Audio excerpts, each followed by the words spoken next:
get you some money, you're gonna feel different. Straight up. You might even, all that other advice I could have gave you, this is the short version.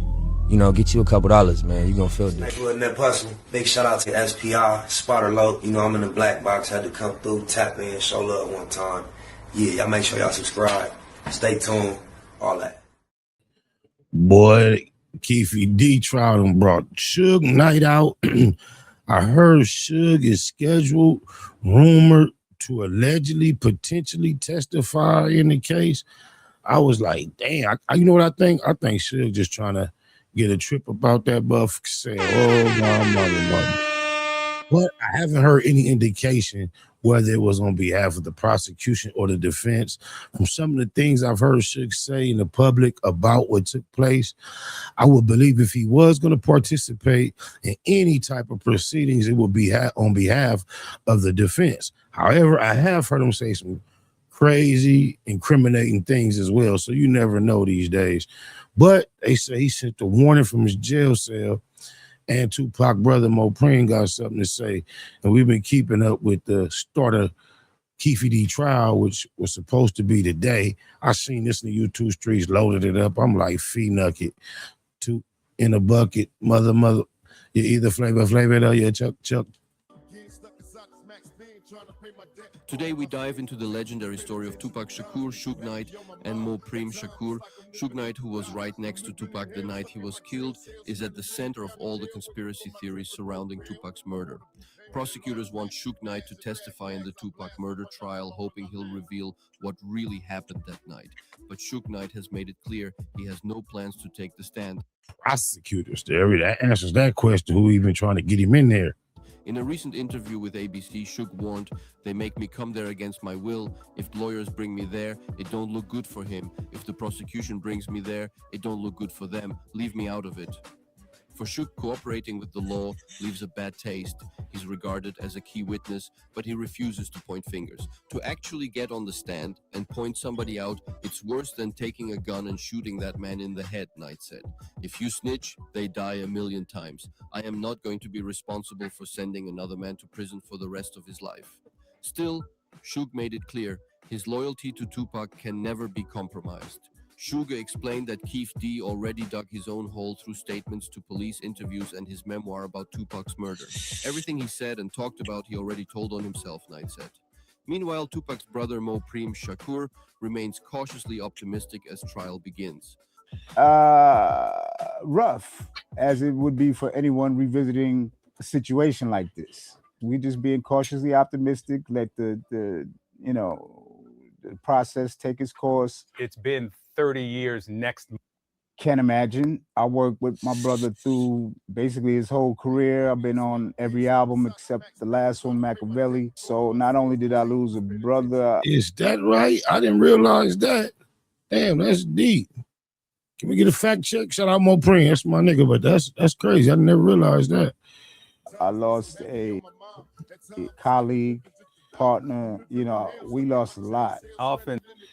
Mopreme told CNN, "Over the years, we have found ways to cope with the trauma, with the drama, and try to still continue on and have a full life. You dig? These are strange days we're living in. Let the process take its course and see where we land. I hope that the trial is fair and we find out the truth. The last 30 years have been exhausting and stressful for our family. We've waited so long for this moment." Dwayne Davis, the only person charged in connection with Tupac's 1996 killing, has pleaded not guilty. Prosecutors allege Davis helped orchestrate the shooting as retaliation for an earlier confrontation involving his nephew, Orlando "Baby Lane" Anderson, and Tupac's entourage in Las Vegas. The investigation stayed cold for decades. For nearly 30 years, conspiracy theories have swirled around Tupac's death, making it one of hip-hop's biggest mysteries. As Keefe D's trial begins, the world waits for answers in one of America's most infamous cold cases.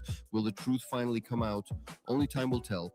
Let us know your thoughts in the comments. Do you think justice will finally be served for Tupac Shakur? Peace out and keep it real. I think Pac will be working with, Kendrick. Duh. Definitely. You know what I mean? I think he'd be working with Kendrick. I think he'd be working with Anderson .Paak. Okay. because Anderson know how to get them rhythms going. But yeah, Pac would have been all over the place by now. No, Oh I man, know it. he would have had. He would have his own record company. He would have had a song with Sting by now. I think he always wanted to do a song with Sting, and you know, he was a creative dude, and people just left him alone. But yeah, I know he was very creative and artistic. I can see that big time. Another. I ain't say that people just left him alone. He was agitating shit. He died agitating shit. He should have left Baby Lane alone. Question that somebody asked. This was actually a question of my daughter. She loves Tupac and she's 15. She wanted to know, what do you think Pac learned from you? And what do you think you learned from him? what did he learn from me? What do you feel like Pac learned from you? And what do you feel like he might have taught you? 15-year-old asked a great question. He wasn't ready for that. Look at him, like he f***ed up. Like, damn, what did I ever teach this nigga? In his life while he was here. I was trying to get him to acknowledge his success at the time. You know, when we were He wasn't ready for that question. coming up, we were both like at the top of our game. I had a #1 record with Feels Good, and then Pac came right behind me, #1 Click, shout out to Digital, and a #1 record. So, you know, he was getting a lot, and a #1 movie. So Right. I was aware that not many in our community was having that. You know, having all them wins, you know, so but Pac was still Pac. I was like, look, this is why people are bugging out like this, because you're a big deal, you know. You get to be a big deal, guy. So the thing you told him was he was the shit, okay? You just put confidence in him. He was already cracking. Yeah. And how to be responsible for that, because it's a heavy weight. The lights is bright. You dig? I know. So would you say that he wasn't really realizing what the entity that he was becoming at first? I don't feel like he never realized how great he was. Yeah. Wow. That's incredible. I don't believe that. I think Pac saw how great he was before he was that great. And although he didn't never get a chance to realize while he was alive his actual greatness, I think he even foresaw how great he was going to be. Man. That's amazing. Yeah. Oh my goodness gracious. More lies than pictures. Live my life a legend, the more lies than pictures. Okay, so you're in the Los Angeles area, correct? For sure. Okay. I want you to come to the Eazy-E tribute show. I'm putting you on the spot and inviting you right now to come to the Eazy-E tribute show. Little Eazy. Now, I know you probably know who Little Eazy is through the hip hop mix. Have you guys met before? Much respect. I done met so many brothers. Might have, but I think I would have remembered it. But I don't think so. But shout out to him. Yeah, he's going to be performing. We would love to have you there. The nephews and sons of both Crazy Bone and Busy Bone are going to be performing. Baby G's going to be there. He's going to be doing the filming because we're going to have it on tape. I think this is something that happened already.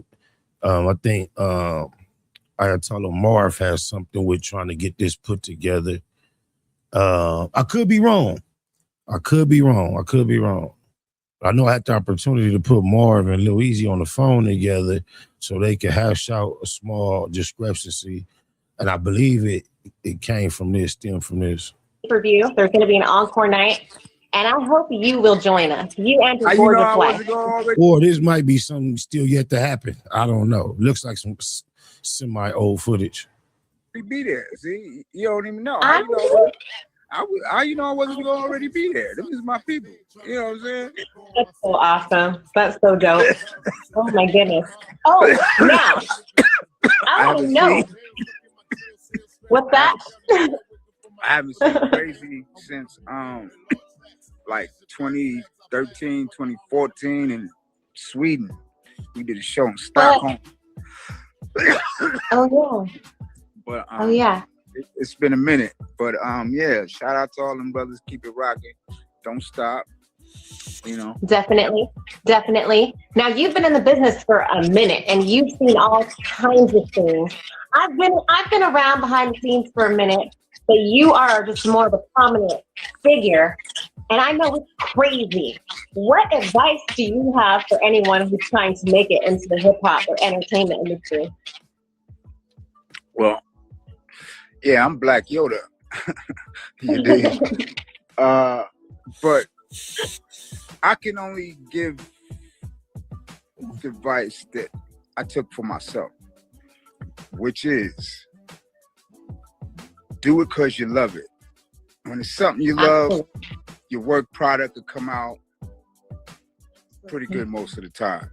If you're doing it because you love it, you will, you know. He tried. Shout out to Mopreme, man. He want to see what's gonna happen with his brother. The whole world do, I guess. Keefe D, got himself in a mess. Get you some money, you're gonna feel different. Straight up. You might even, all that other advice I could have gave you, this is the short version. You know, get you a couple $, man. You're gonna feel different. Like Nip Hustle. Big shout out to SPI, Spotter Low. You know, I'm in the black box, had to come through, tap in, show love one time. Yeah, y'all make sure y'all subscribe. Stay tuned, all that.